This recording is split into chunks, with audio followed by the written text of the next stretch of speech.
Hi everyone! In this video, I'm going to walk you through some of the things you need to know to use a citation generator to help you create citations for your academic essays. A citation generator is a tool that can help you take the information from a source and magically turn it into a citation that you can put on either your references page or your works cited page. Now, I want to emphasize something about that word magically. It's not actually quite as magic as we all wish it were.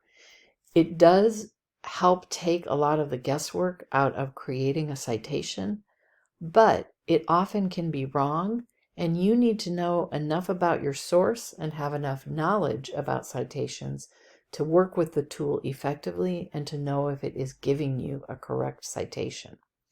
So the tool that I recommend for students is called MyBib.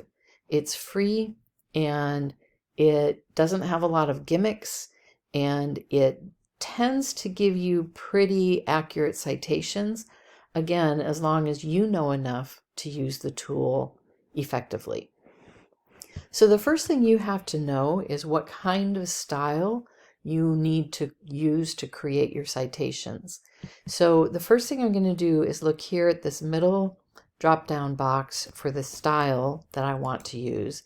And when I click on the down arrow, it will give me a lot of different style options.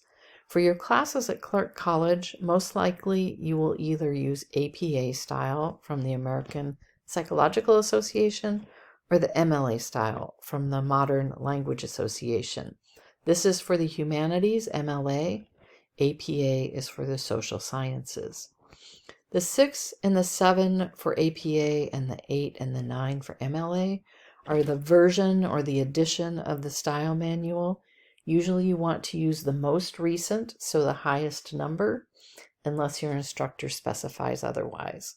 And if your instructor has not specified what kind of style to use for an essay you're writing in that class, be sure to ask. It's always better to ask than to make a guess and get it wrong. All right, so for this class, we are using MLA. We're a class in the humanities, English. So I'm going to choose MLA 9, the most recent version of MLA. I'm going to click that one, then I'm going to choose Save. So the next thing you need to do is you're going to start a new citation, and you'll see that it gives you the option to simply put in a URL. And again, here's this idea that it will do something for you magically. And the bottom line is this is a good way to get started by putting in the URL, but then you will have to work with your source itself to make sure that all the necessary information is being entered correctly. So I'm going to give you two examples in this video. One is for a website, which is one of the sources that you might be using for this assignment. And the other is for a magazine, an online magazine article. So let's do the website article first. So this particular article was published by the Southern New Hampshire University at their website. So I'm going to use this link at the top of the page to go to the actual website where this article was originally published. And here on this website now, I have all the information I need to create my citation. So I've got the article title, I've got my author name, I've got the date that the article was published, I have the website title, the Southern New Hampshire University, and when I scroll to the bottom of the page, I will see who the publisher is. And for websites, very often the name of the website and the publisher of the website will be the same. But it's always good to double check who that publisher is by who's associated with the copyright. All right, so what I'm going to do next is copy this URL, go back to my generator, put the URL in, and do a search. And it has found the article for me, Understanding the Environmental Impact of Artificial Intelligence. So I'm going to click on this, and the next thing it says to me is we could not detect the web page author for this website. Please check the source. Does it have a web page author? So this is a great cue to you to go back to your source and look at it closely to see, is there an author listed? So I'm going to go back to the website page, and sure enough, we do have an author listed here. And the author name often appears at different places on the page. Usually it's at the top, but not always. Sometimes it will be at the bottom of the article. Sometimes it will appear after a little opening intro, and then you'll see the author name down here as the article gets started. In this case, we have this guy mentioned, but he is not actually the author. He is an expert that this author used to write the article. So I know I do have an author. So back to the generator, I'm going to say, yes, it does. And then it asks me to include that author name here. So I'm going to type in that name.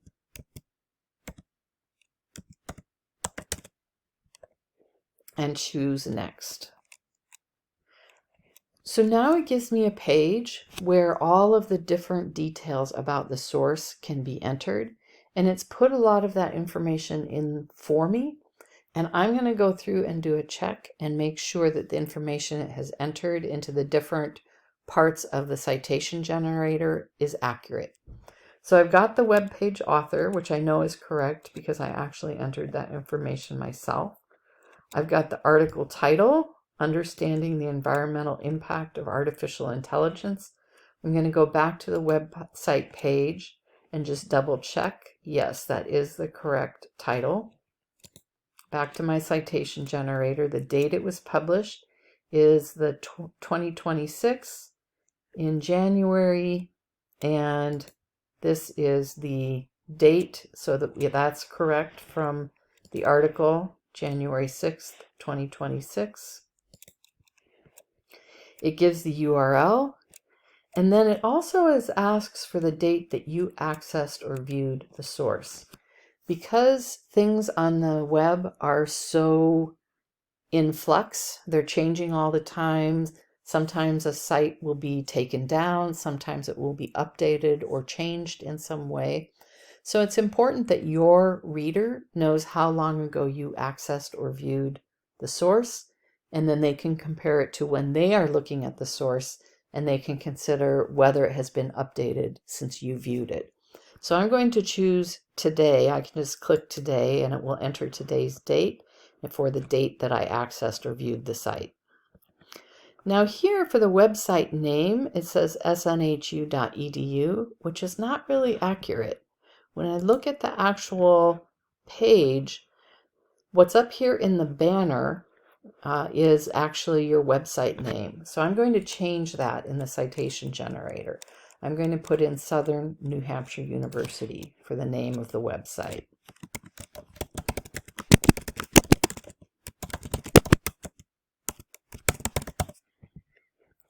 And then as I was showing you earlier, we have the same website name and publisher for this particular source. And I'm going to enter that publisher.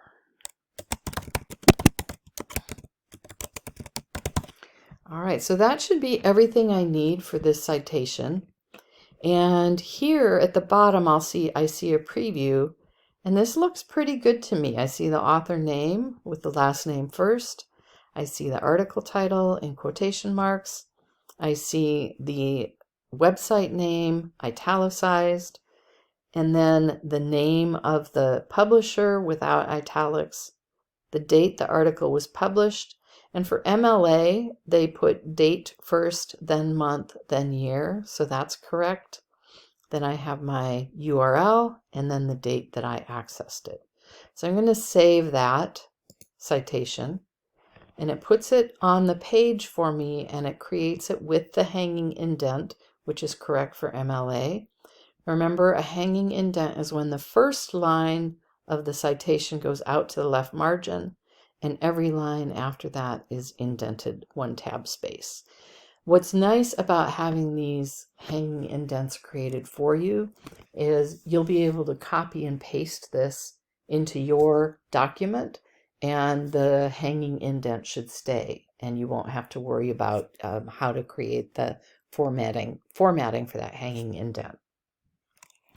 All right, so we have one correct citation now for one of the sources you might be using for your essay.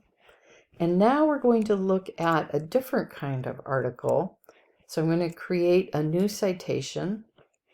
I'm going to go back to my source. This is one of the articles that was published in the Atlantic magazine.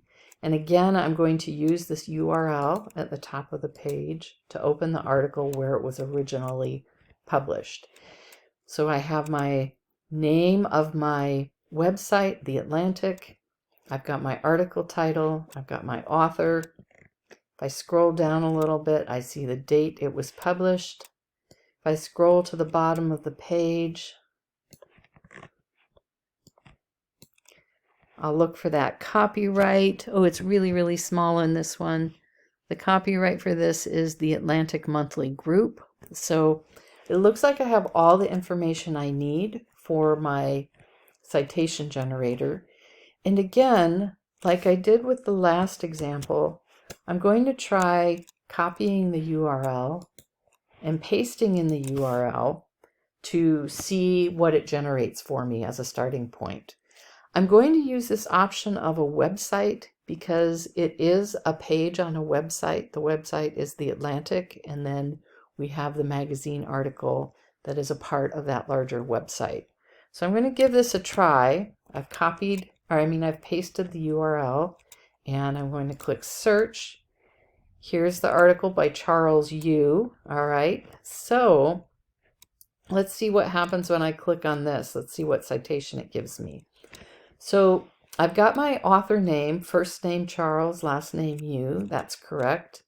So the title of the article, it says is The Atlantic, but when I go back and look at it, that's not the article title. If I go back to the top of the page, the article title is Don't Call It Intelligence, and intelligence has this single quotation mark around it. So I need to make sure I get that correct title entered into my generator. All right. So now I just copied that from the website page and I put the correct article title in. Now for the date, it says it was published on March 5th, 2026. If I go back to the article, yep, March 5th, 2026. Remember, for MLA style, it's going to be year, month, date is how the order of these goes. And then we've got the URL, which I already put in, so I'm not going to double check that. And the date that I accessed or viewed, again, I'm going to choose today. So the website name is The Atlantic. Remember, we look at the top banner for that. And then the publisher, remember I looked down at the bottom of the page and it said it was the Atlantic, now I don't remember. I think it was the Atlantic Monthly Group, but I'm not totally sure. Yeah, the Atlantic Monthly Group. All right, I'm going to enter that. All right, so I think that should be everything I need for my citation. I'm going to click Save and just double check it here. I've got my author name, last name first, and then the first name with a period. Got my article title in quotation marks, and it kept those single quote marks around that word intelligence. I have the title of the publication italicized. I have the publisher, which is the Atlantic Monthly Group, the date it was published, the URL, and then the date that I accessed. So now we have another correct citation. And now I'm going to show you, there's a couple of ways I can copy the citation. I'm going to just use these options. The option, what are these called? Those little dots. Sorry. I'm going to click on that and you'll see that one of the options is to copy the bibliography entry. So I'm going to click copy. And now I'm going to go to my Word doc. And when I paste that entry, you'll see it gives me the correctly formatted citation.